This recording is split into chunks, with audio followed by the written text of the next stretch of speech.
Hello everybody, James along with Freddie and Aaron here. The Pasadena Star News Game of the Week is kind of an interesting game, Freddie. It's Muir and Rancho Christian. You've been aggressive with the Muir story. Fill us in what's going on. Well, let's hope that there's a game on Friday. We're doing this 2-minute drill on Tuesday. As we speak, Muir and CI officials are talking about last Friday's game at Stellar Prep in Oakland. Muir was leading that game pretty handily, 29-6 in the third quarter. Muir had a player ejected earlier, according to reports. And then during that third quarter, an all-out brawl happened. The referees stopped the game, and from that point on, details are kind of shady, Aaron and James. I mean, I don't know I've tried to call Muir, Coach Antoine Sims, and officials over there, and they haven't wanted to speak a lot about it right now, probably for very good reason. While this is in the hands of CIF, so we're kind of in a wait and see.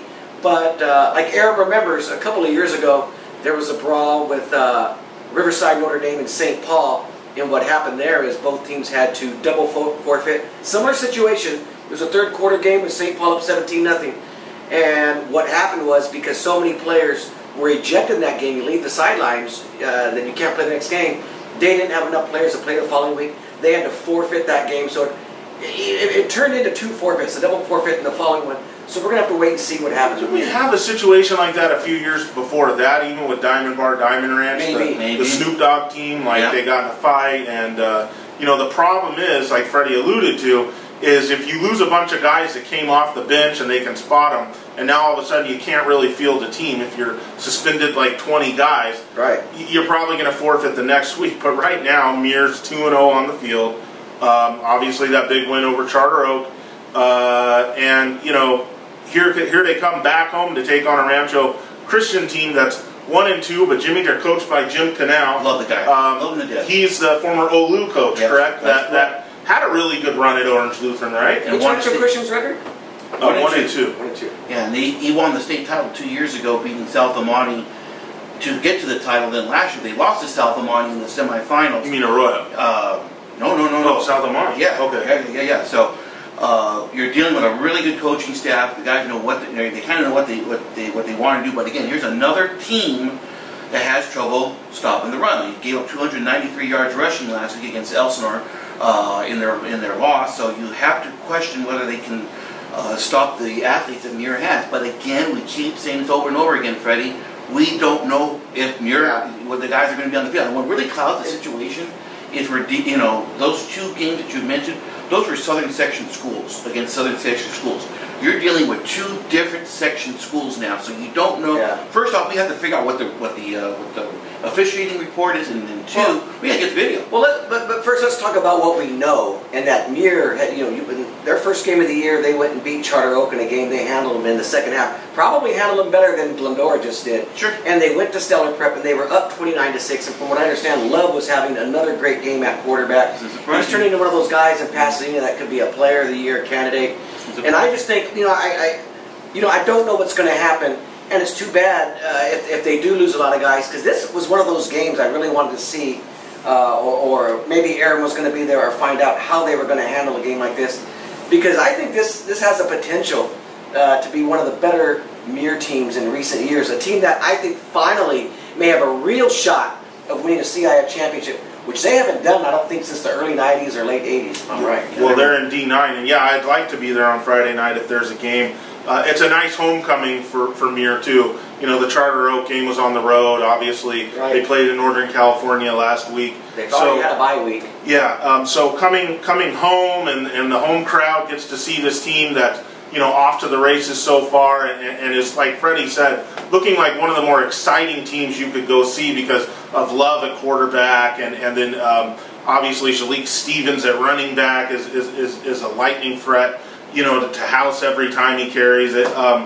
This is a really exciting team that you just want to kind of follow this season and see what's up, because down the road we're staring at huge games in the Pacific League for them, like especially against Arcadia. This is one of those teams that's really important to follow this season, and it sucks to have this whole thing up in the air. But if they play this game, Muir's going to smack this. Do you think so? Yeah, yes, I do. I think so too. But I think there are going to be suspensions if this game winds up being played.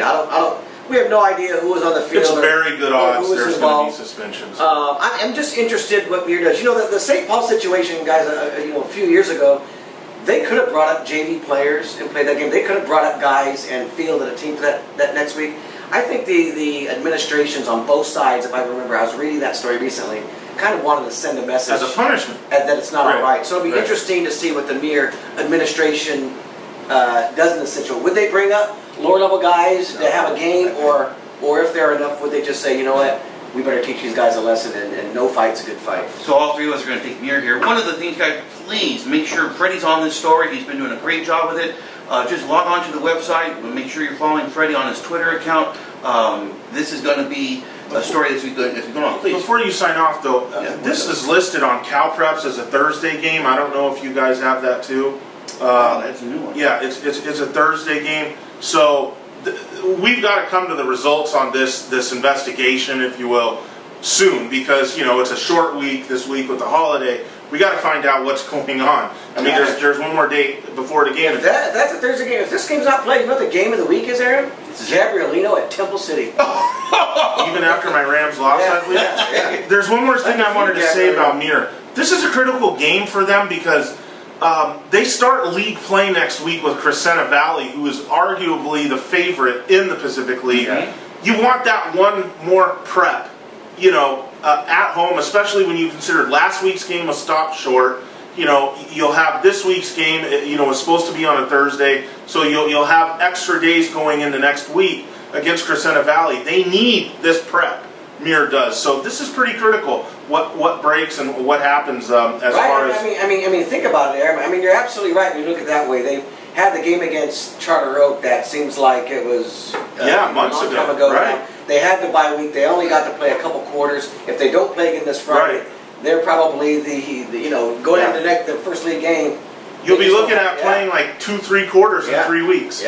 Not good. All right, we'll double check the date on the game. And I'm looking at Aaron's screen. It does say it's on Thursday, but I found out last week calls have to be made before we can confirm this. But we'll make sure. But either it's Thursday night or Friday night. Make sure you're following Freddie or myself and or Aaron on Twitter. All the information down below on the ticker, and that's the third of our 2-minute drills. Thank you.